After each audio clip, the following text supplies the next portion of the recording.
வணக்கம் நண்பர்களே, நான் உங்க விஜய் மீனா. இப்ப பாத்தீங்கன்னா கோடை விடுமுறையில குழந்தைகள் எல்லாருமே வீட்டுல தான் இருக்காங்க. ஆனா அவங்க கூட டைம் ஸ்பெண்ட் பண்ணாம பேரண்ட்ஸ் வந்து அவங்க பண்ற ஒரு பெரிய தவறு என்ன அப்படின்னு கேட்டீங்கன்னா மொபைல் போன் கொடுக்குறாங்க. ஒவ்வொரு குழந்தைங்களுக்கும் மொபைல் போன் கொடுக்குறாங்க. குழந்தைகள்னாலே சேட்டை செய்வாங்க தான். சேட்டைனா செய்யாம எந்த வீட்லயும் குழந்தைகள் இருக்கவே மாட்டாங்க. ஆனா அதுக்காக அந்த சேட்டைக்காக என்ன பண்றாங்க, மொபைல கொடுத்துறாங்க. மொபைல கொடுத்து அப்படியே அவங்களை வந்து அமைதியாக்கிடுறாங்க. அது எவ்வளவு பெரிய தப்புன்னு சொல்லிட்டு கொஞ்சமாச்சு யோசிச்சு பார்த்திருக்கீங்களா?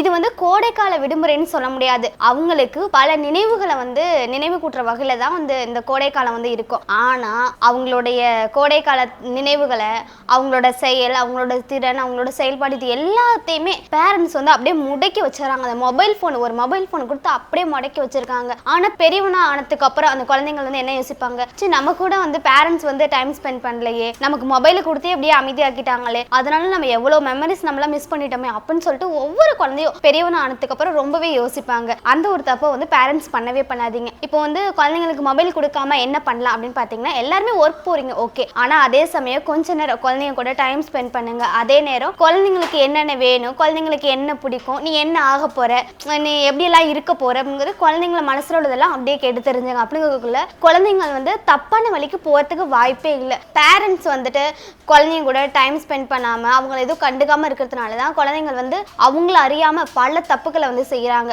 இதுக்கு பேரண்ட்ஸா நம்ம என்ன பண்ணணும் அப்படின்னு கேட்டீங்கன்னா, குழந்தைங்களுக்கு நேரா அதிகம் மொபைல் யூஸ் பண்ணக்கூடாது. தேவையில்லாம மொபைல் யூஸ் பண்றதை வச்சுக்க கூடாது. நம்ம யூஸ் பண்றது மட்டும் இல்லாம அவங்களுக்கு நம்ம மொபைலை கொடுக்கவே கூடாது. அவங்களுக்கு பிடிச்சதை சமைச்சு கொடுக்கணும். இந்த கோடைக்கால விடுமுறையா அவங்களுக்கு வந்து ஒரு ஸ்பெஷலா நம்ம கொடுக்கணும்.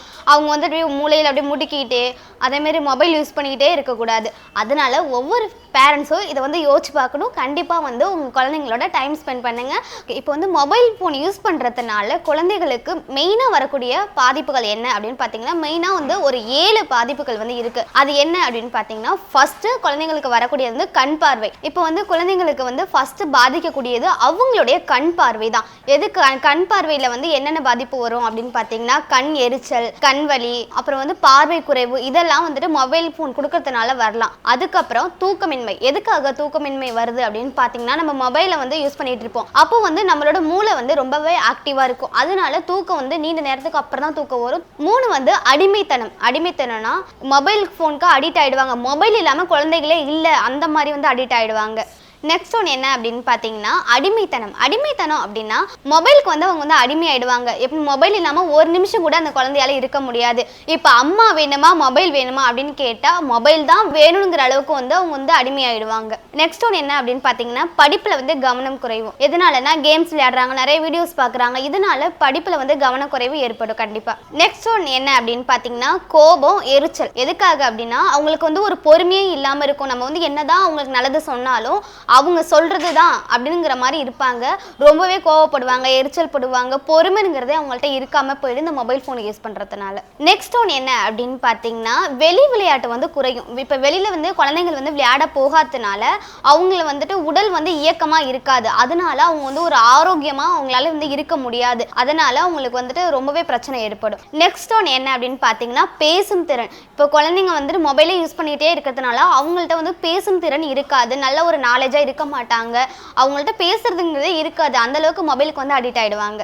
நான் இப்போ சொன்ன 7 பாயிண்ட்டுமே குழந்தைகளுக்கு வந்து மொபைல் யூஸ் பண்றதுனால அதிக அளவு பாதிக்கக்கூடிய மெயினான ஒன்று.